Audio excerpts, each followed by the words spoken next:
Okay.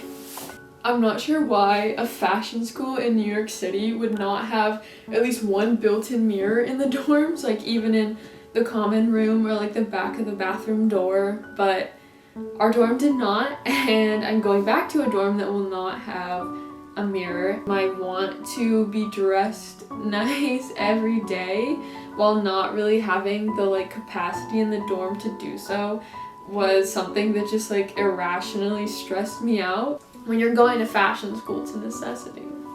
So I decided with like the 2 weeks that I have off, I would just create a little capsule of all the outfits I could potentially wear to classes in the next 3 weeks that I knew looked good, because I'm subletting this apartment and she has like 4 full-length mirrors.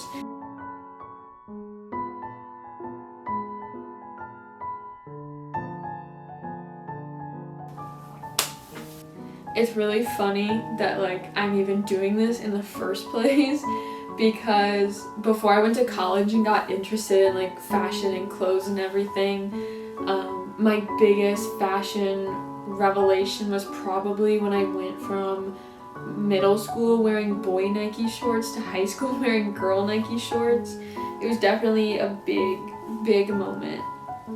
And it's interesting because I think anybody who knew me during that like time period of my life, and even myself, like if somebody asked me if I was interested in fashion, I would have said no, like not really, and everybody would have said the same thing about me. But like in reality, everybody's thinking about fashion all the time, even when you think you're not. It's just like one of those industries that's the leader of soft power.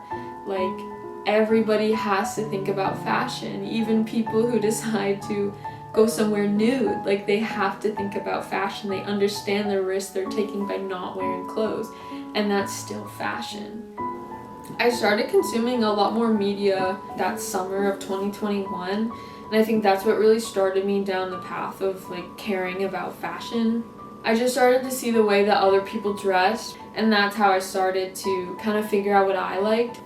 Then I started working for this fashion magazine in Madrid, which is a story all of its own, and I would go into the showrooms with the director of fashion, and like obviously everybody who worked there was like dressed so nice and so cool, and then just living in the big city where people didn't wear sweatpants and they didn't dress down at all, like I was constantly taking pictures of people because I liked their outfits. I was in the thrift stores like probably every day. I actually had to buy an extra suitcase to fly home because I had gotten so many clothes there. That was really the turning point of like, okay, this is the style I like.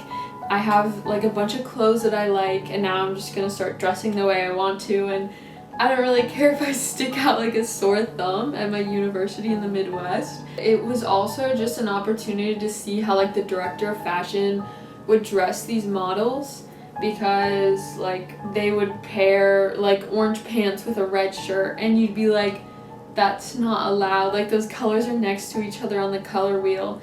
But then the way they pulled it off with the accessories and the hair and like the background and everything was like they pulled it off seamlessly. As much as I love the Midwest, it is kind of disappointing how restricting it is sometimes.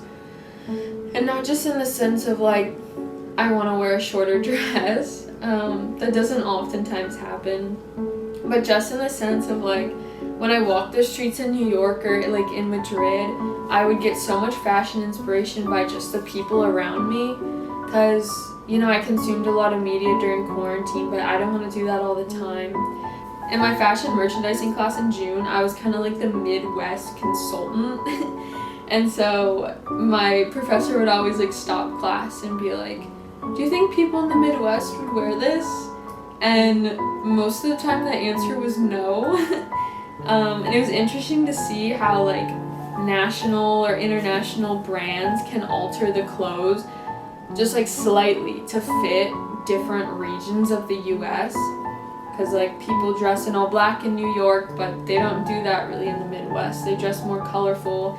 And so a handbag that Michael Kors produced that was all black would be sent to the stores in New York, but like there's still people in the Midwest who you know, like designer and would buy that and have the money to buy it, but they're probably going to buy it in a brighter color because we don't wear all black in the Midwest. And you can see like the revenue streams of like the colorful bags of Michael Kors in the Midwest are way higher, and the black bags in the East are way higher.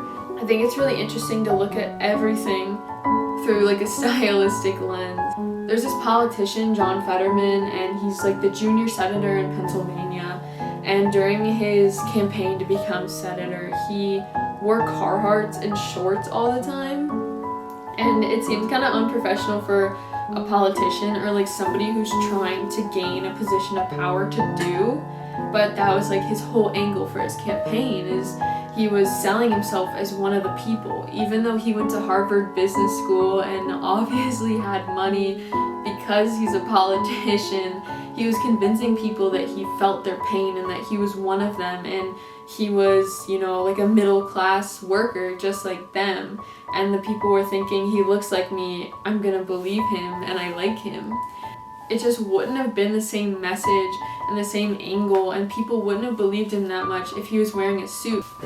I study economics as like my real major in college, so it's interesting to see how the economy affects fashion trends and then how fashion affects the economy. So right now there's obviously like the interest rates and they're pushing a recession and inflation and everything. But then in the fashion world, there's this new trend of quiet luxury where you can look at someone and not know that they're wearing designer and not know that they paid a lot of money for their clothes. And the two things go hand in hand, because especially for people who can't afford designer on a regular basis, clothes and most other things become non-elastic for them. They're still making plenty of money to buy it, but they don't necessarily want to be seen buying it because there's so many people struggling. And so when they're pushing this recession, when the Fed is pushing a recession and interest rates are rising and inflation is going up, logos get smaller and smaller and smaller.